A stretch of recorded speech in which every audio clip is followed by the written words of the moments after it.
Hi, my name is Daniel Cryan. I am a senior at LaSalle Academy in Rhode Island, and I am applying for the Davidson Fellows Scholarship in the Outside of the Box category. The title of my submission is A Guide to Fish of Narragansett Bay. So I suppose I'll start at the beginning.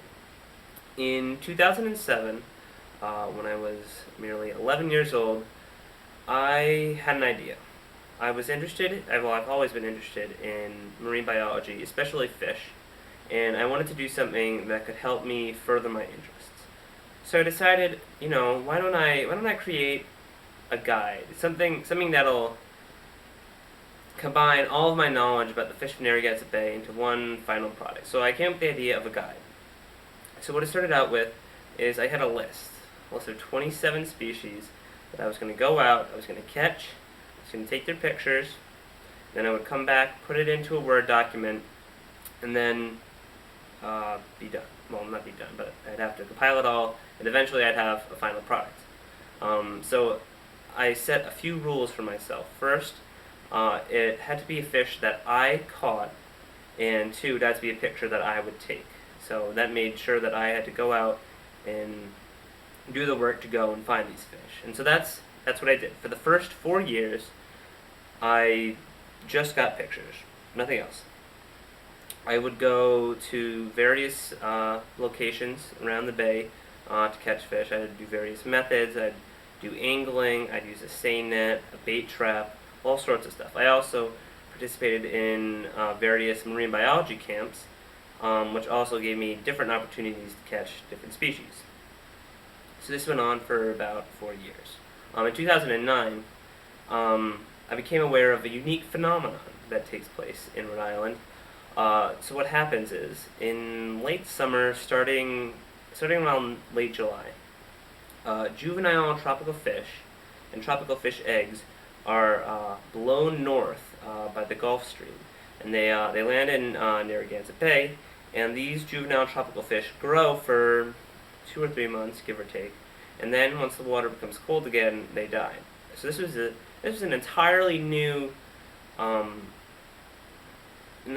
concept that I never known about this before. So I decided I would incorporate it into my guide. So I added an additional section for the tropical species. So now the guide would be divided into a native and a tropical section. Starting in 2010, this is when I started doing the actual writing portion of the guide. And so what I would do is I have a variety of fish books, guides written by other scientists about the local fish of southern New England and Narragansett Bay.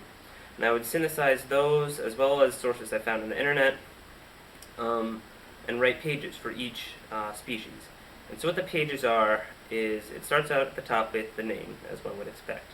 It also has a scientific name and other common names that people often refer to the fish as. Below that is the picture, and this is the picture that I have taken of the fish, and I try to get it to be as good quality as possible, showing all the fish's key morphological characteristics. On the side, I have a little bar describing the fish's habitat, and below that is the bulk of the writing, that's where I have the description, which is where I describe the color, the fin characteristics, body shape, that kind of stuff. The range outside of Narragansett Bay, behavior, which includes predator-prey relationships, spawning habits, whether it's a demersal or a pelagic fish, that kind of stuff. After that, I have a relationship to humans, which is where I describe whether or not it supports any commercial or recreational fisheries, whether or not people like it, that kind of thing. And finally is a how to find it section, which I have always wanted to see in a guide.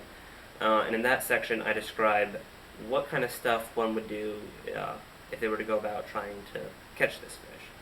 And so this is what you'll see when you see my application.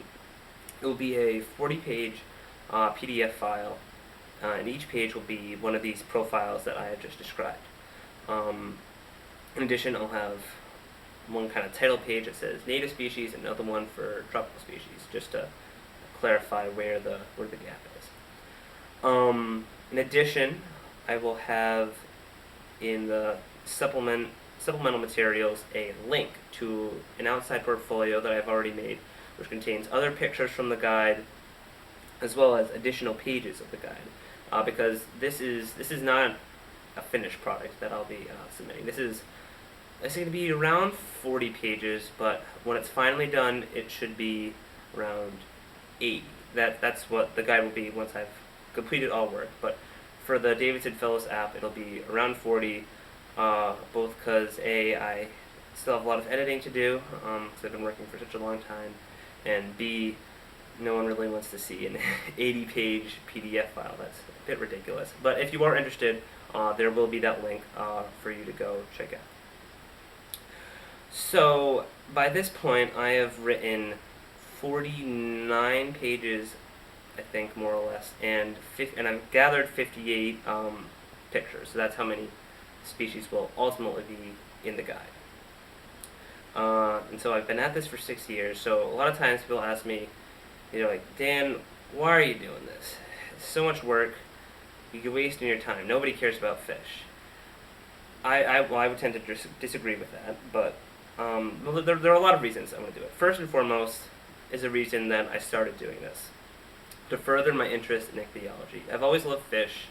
I've always loved the ocean, marine biology, and doing this has really increased my knowledge about fish. I certainly know a lot more now than I did back then when I first started working on it, and it's just kind of led me in the right direction, I think.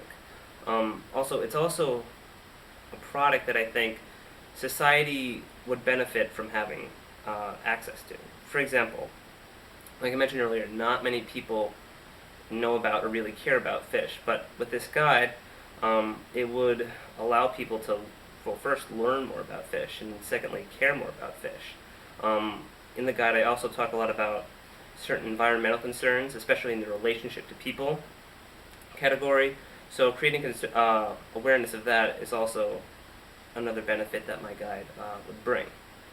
For the scientific community, what I've done is I've compiled information on all these different species found in the bay, so that now it's all in one place that if a scientist wanted to, they could go and they could go look at it. This is especially important for the tropical species, which prior to this I haven't really found that much information on this phenomenon going on in Rhode Island. But what I've done with this guide is I've gathered what little information that exists and put it all together so that a scientist who is interested in would have a good starting place to look at and then jump off from. And then finally, a more personal reason, this is to kind of further my future in the field. This has given me access to people throughout the field, which I've created connections which will help me later on as I'm trying to make a career as an ichthyologist. Also, for college applications, which as a senior I've just completed, it's really helped me out in standing out to colleges. I've already been accepted to Stanford University, and who knows where else I might get in. So there's clearly a lot of benefits for me to doing this guide. And finally, I just like fish, I guess is the simplest way to put it. And I guess that's it.